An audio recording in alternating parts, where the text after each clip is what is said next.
እህቶቼ አረብ ሀገር ላይ ሆናችሁ አዲስ ሆናችሁ ሶስት ማድረግ የሌለባችሁ ነገሮች ዛሬ በዚህ ቪዲዮ ነግራችኋለሁ። ቪዲዮን በትዕግስት በላይክ እና በሰብስክራይብ ጀምሩ እላችኋለሁ።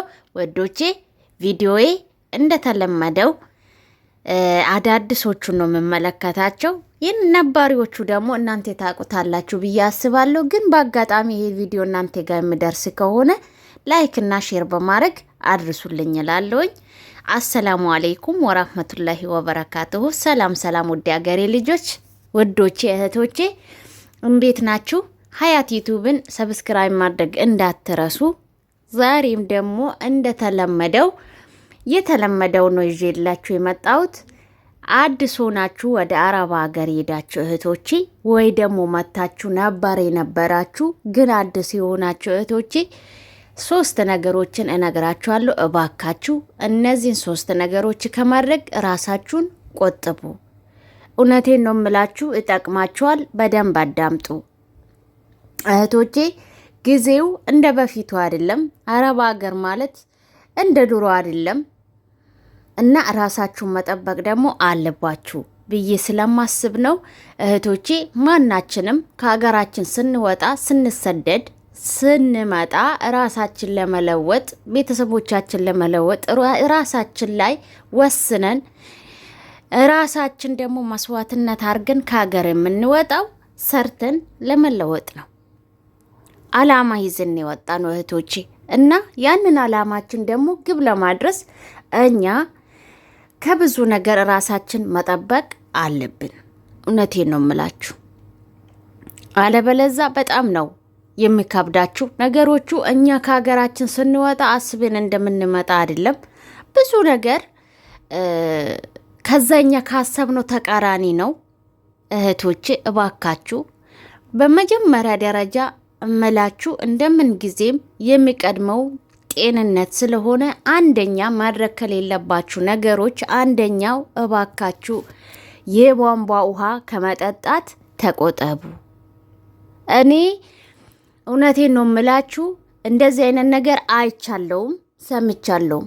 አሁን እነሱ አንዳንድ ቤት፣ ሁሉም ቤት አይደለም፣ ማዳም ቤት ያላችሁ እህቶቼ አንዳንድ ቤት ላይ ምን ያደርጋሉ? ይኸው እኔም እጠጣለሁ፣ ይሄ ንጹህ ውሃ ነው ከዚህ ጠጪ እየተባለ እቃ የምታጥቡበት ከቧንቧ እየቀዱ ቀምሶ ያሳዩአችኋል። እባካችሁ እህቶቼ ከእንደዚህ አይነት ነገር ራሳችሁን ጠብቁ። እና ምንድነው የምንጠጣው እና ምንድነው የምናደርገው የምትሉት እህቶቼ፣ ግዴታ የአይላንድ ውሃ መሆን የለበትም። አሁን የመጣሪያ ውስጥ ያለው ውሃ አለ አይደለም? እሱ ውሃ ቤት ውስጥ ካለ እነሱም ይጠጣሉ። እናንተም ደግሞ እሱን ውሃ ነው መጠጣት ያለባችሁ። የአይላንድ ውሃ እንኳን ባይፈቀድላችሁ እነሱ የሚጠቀሙትን ውሃ ነው መጠቀም ያለባችሁ እህቶቼ። ከሀገራችሁ ስትወጡ ተመርምራችሁ ንጹህ ሆናችሁ በሙሉ ጤንነታችሁ ነው ከሀገራችሁ ስትመጡ የምትመጡት። አሁን ግን እንደምታዩት እህቶቼ እባካችሁ እኔ እንጃ በቁጥር እንኳን ተቆጥሮ የማያልቅ እህቶቻችን ይመጣሉ። ሲመጡ ጤነኛ ናቸው። ተመርምረው ስንት መስዋዕትነት ከፍሎ ይመጣሉ። ከዛ ስንት በሽታ ላይ ይወድቃሉ።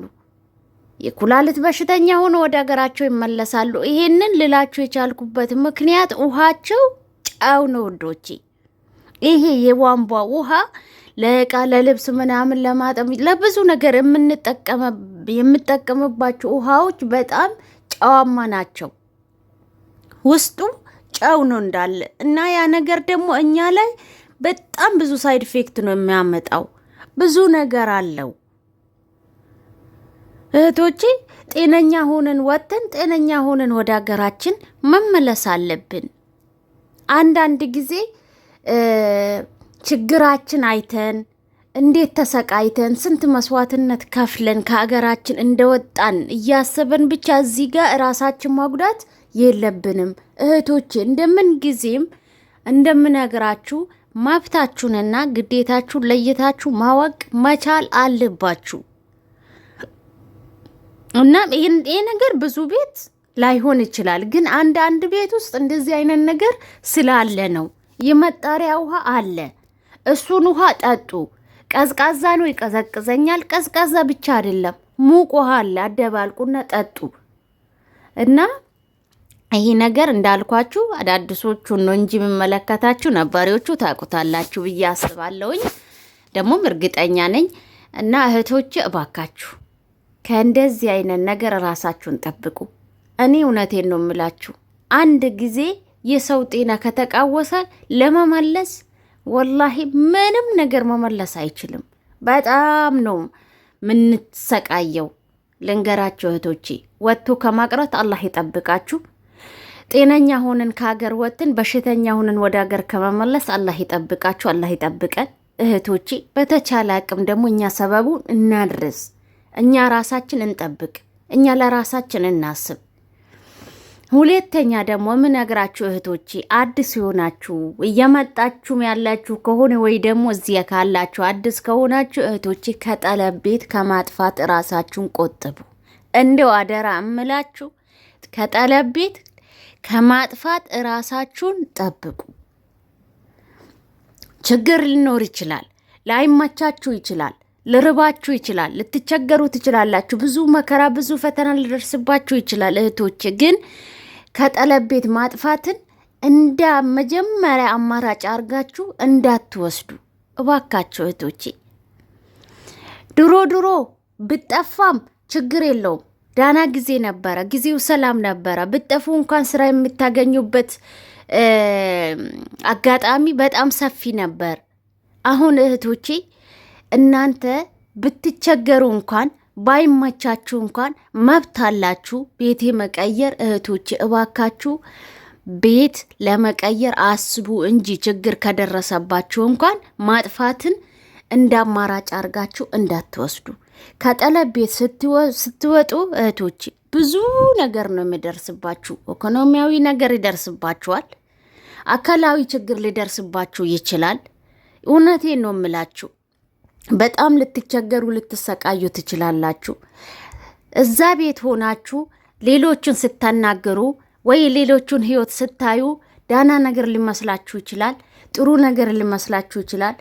ከሌሎቹ የምትሰሙትን ነገር ፊት ለፊት የምታየውን ነገር እንጂ ውስጡን ስለማታውቁ እህቶቼ አዲስ ሆናችሁ ጠፍታችሁ ብዙ መከራ ነው የሚደርስባችሁ። እውነቴን ነው የምላችሁ። አይደለም ሰርታችሁ ልትለወጡ እህቶቼ እድሜያችሁ ላይ ነው የምትጫወቱትና ከእንደዚህ አይነት ነገር እባካችሁ ራሳችሁን ጠብቁ።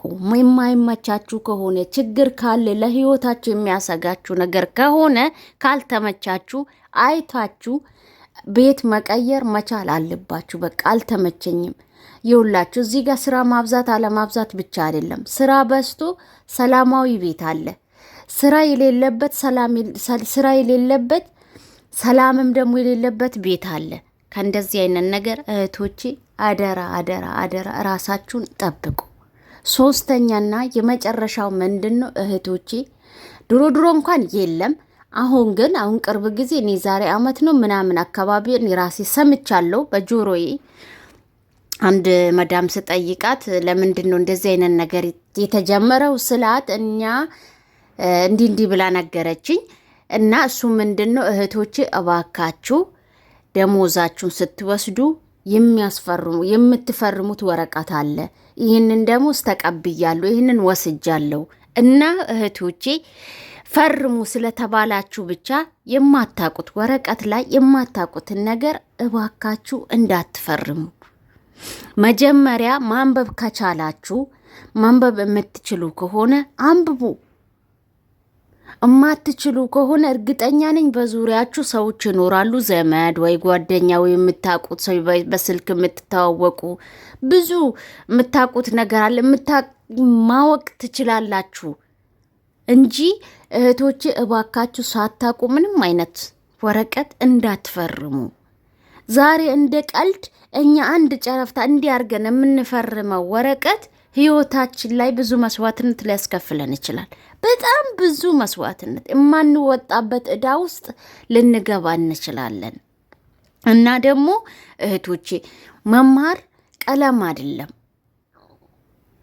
እውቀትን ማፍራት ይቻላል። አላህ ጭንቅላት ሰጥቶናል እህቶቼ። እውነቴን ነው የምላችሁ። እውቀት ማለት ጭንቅላት ነው። ጭንቅላት ስላለን ነው አይደለም? ልለወጥ ነው፣ እለወጣለሁ፣ እሰራለሁ፣ ቤተሰቦችን ራሴን እለወጣለሁ ብለን ከሀገራችን የወጣን እኮ ጭንቅላት ስላለን ነው። ተምሮ እኮ ምንም ማሰብ የማይችሉ አሉ። እሱ አይደለም። እህቶች እባካችሁ ሁሉንም ነገር በቀልብ ተከታተሉ፣ ንቁ ሁኑ፣ በቃ አትፍዘዙ። እና ደግሞ እናንተ ደካማ ጎናችሁ በጭራሽ ምንጊዜም ለእነሱ ማወሳወቅ የለባችሁም። እኔ አልተማርኩም፣ ማንበብ አልችልም፣ እኔ እንደዚህ አልችልም፣ እንደዚህ አላቅም፣ እኔ እንግሊዘኛ አልችልም፣ አረብኛ አልችልም። እህቶቼ ፋስት መሆን አለባችሁ። ማንም ሰው እዚህ መሬት ላይ ፐርፌክት አይደለም። ማንም ሰው፣ ሁላችንም ጉድለት አለብን። ግን ያንን ጉድለታችን ለማወቅ ወደ እውቀት ለመቀየር መጣጣር ነው እንጂ እኔ አልችልም፣ እኔ እንዲህ አይደለም፣ እኔ እንዲህ አይደለም እያል ደካማ ጎናችን አውጥተን ለሰው ማሳየት እኛን መልሶ ይጎዳናል። ሰው እኮ ያንን ደካማ ጎናችን፣ እውነቴን ነው የምላችሁ፣ ያንን እኛ የማናቀውን ነገር የሆነ ነገር ስንነግራቸው እንደ ደካማ ጎና አድርጎ ነው የምጠቀሙብን። እና እህቶቼ እባካችሁ ከእንደዚህ አይነት ነገር ራሳችሁን ጠብቁ። ሀያት ዩቲዩብን ሰብስክራይብ ማድረግ እንዳትረሱ ውዶቼ። ኮመንት የምታደርጉልኝ፣ ላይክ የምታደርጉልኝ፣ ቪዲዮን የምታዩልኝ እህቶቼ በጣም ነው ማመሰግናችሁ። በጣም ወዳችኋለሁ። ኑሩልኝ። ባይ ባይ።